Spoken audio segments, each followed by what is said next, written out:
Do you ever feel like your Trello board just isn't working for you?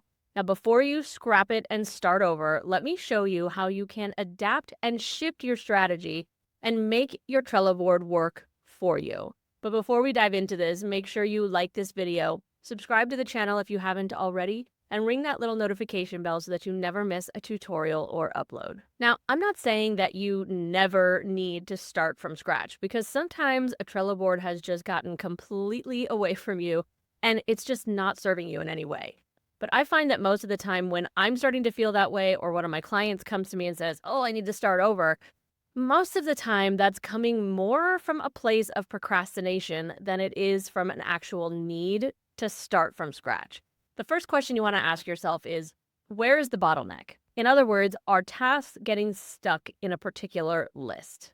Now, this might be telling you a couple of things. It might be telling you that a particular list is maybe a little too broad. Maybe you need to break that up into a couple of different phases. Now, a lot of people, when they first get started with Trello, start with that traditional to-do, doing, done kind of format. And that's a great place to start, especially if you're just getting into the idea of managing light projects in your business and also looking at your personal productivity in a more intentional way. But sometimes a to-do list can get a little bit overwhelming, right? If every idea that you come up with, every thought that pops into your brain goes into the to-do list, honestly, it's going to be really overwhelming after a while, because you're going to come in to start your day and you're just going to see this miles long list of things that you're supposed to do. But if you haven't given yourself another place to kind of dump your brain out, then that to-do list is not a true to-do list. The very first thing I would suggest if you were in a situation like that is, you know what? I need to create kind of a staging area for my ideas. Anything that makes it to my to-do list should actually be something that I have thought about, researched if necessary, and approved as something I'm going to do. And not only that you're going to do it, but that you're going to do it now or within this week, perhaps, which touches on another list you might want to add, but I'll get back to that in a second. So the very first thing you can do there is super simple. Just create yourself a staging area, whether you call it your brain dump, your mind dump, your backlog. It doesn't really matter what you call it, but they all serve the same purpose. It's a place for you to write it down so that you can forget it, which is, by the way, one of my favorite new philosophies.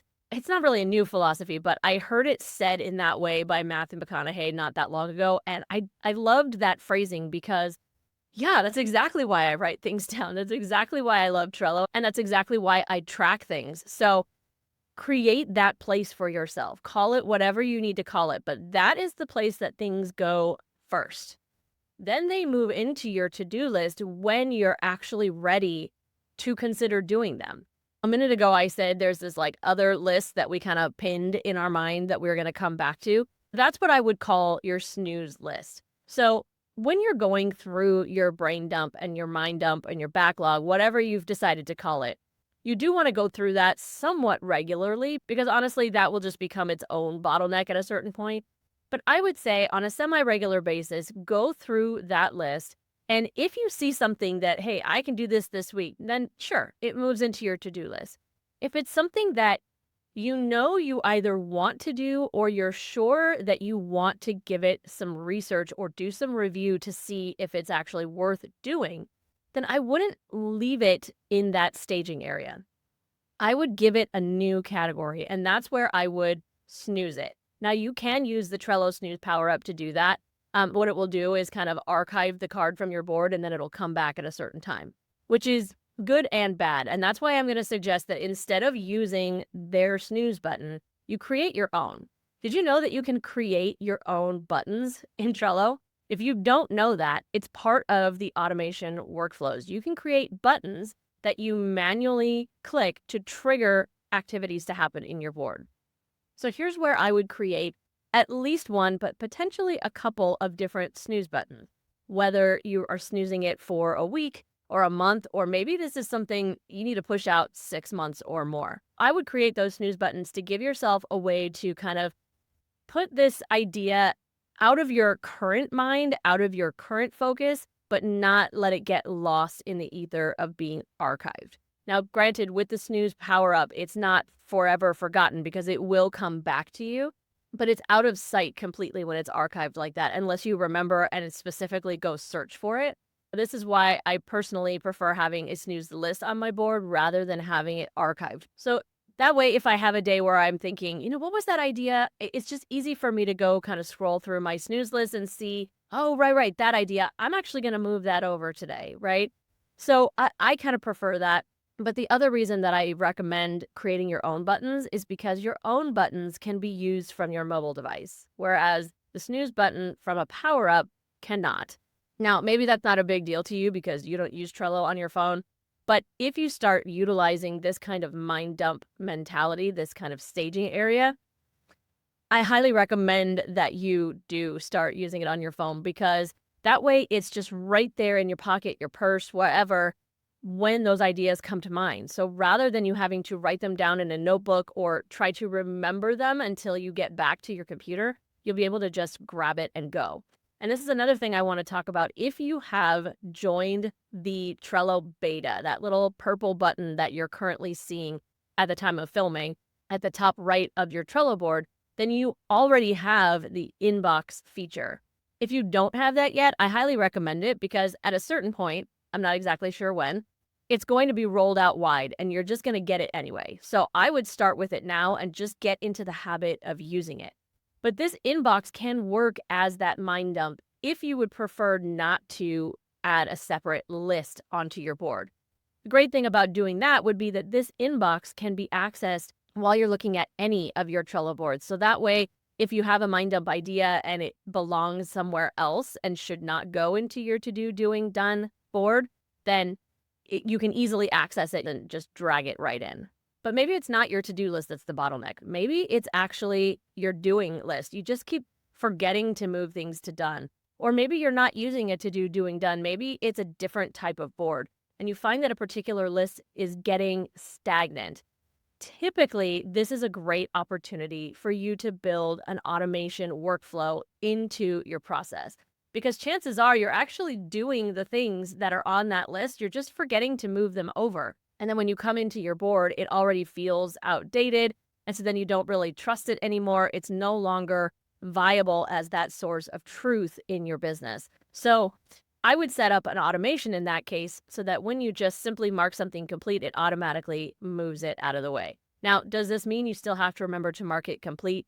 Yes, of course. But again, if you're using reminders and you're using that Trello app, it's a lot easier to mark things complete without even going all the way into your board. In fact, I think I did a short about this just to show you how that works. So I will link that above so that you can see that. It's super simple. And that way you don't even have to go into your board at all and you will keep things moving through your process. Another thing that might help here is actually utilizing other features besides just creating cards for every little thing.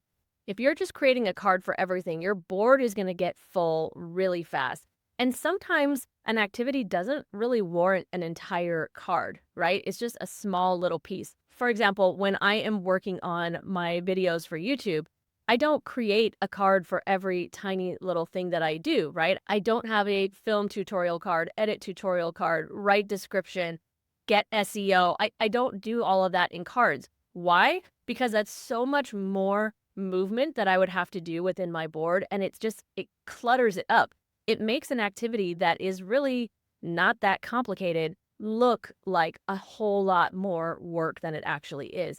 One of the great ways that you can combat that in your board is look at what is the overarching task here.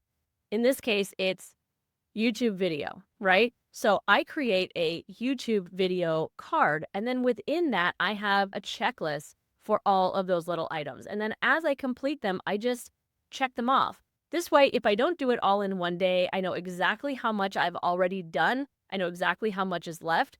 And yet my board doesn't look overwhelming with tasks. Another thing that might come in handy is utilizing labels a little bit more. So not only are labels a great way to kind of create filters within your automation workflows to make sure that only the specific cards that are supposed to take certain actions will take those actions. That's very key. We've talked about that before. But it also comes handy when it comes to talking about your process flow.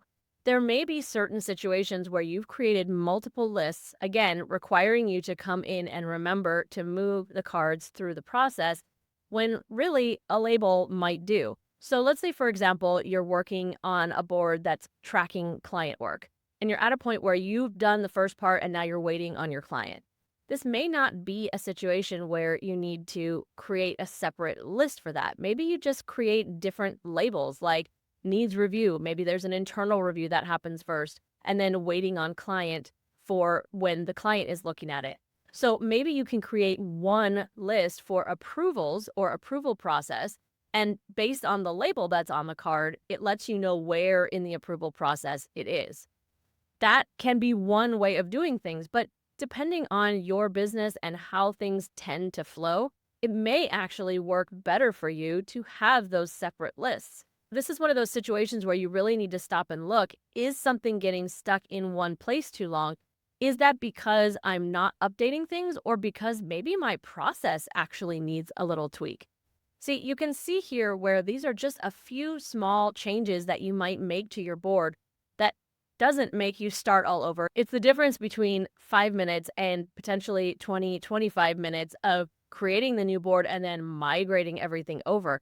Why give yourself another task on your to-do list when you can just make a small shift? No matter what kind of board you're working with, whether you have one of those backlogs like I was talking about or you don't, one of the most impactful things you can do for all of your boards is create a regular review cadence, meaning clean up your boards regularly, just like you would your kitchen, your bathroom, your bedroom.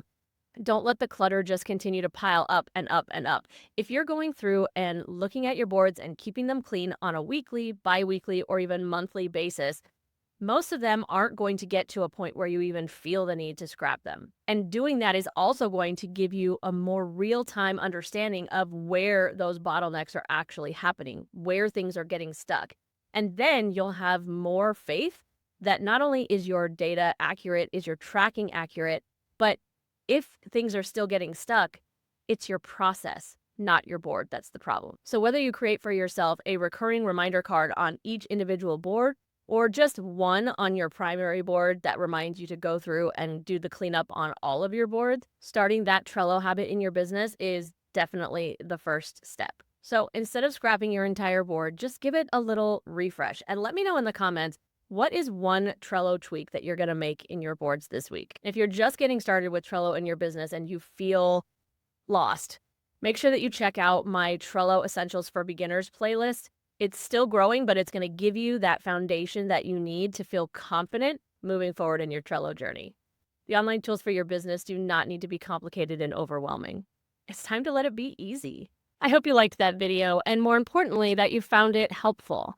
If you did, please consider subscribing to the channel and sharing it with a fellow solopreneur. And make sure you check out the description for links to how we can connect and maybe even work together.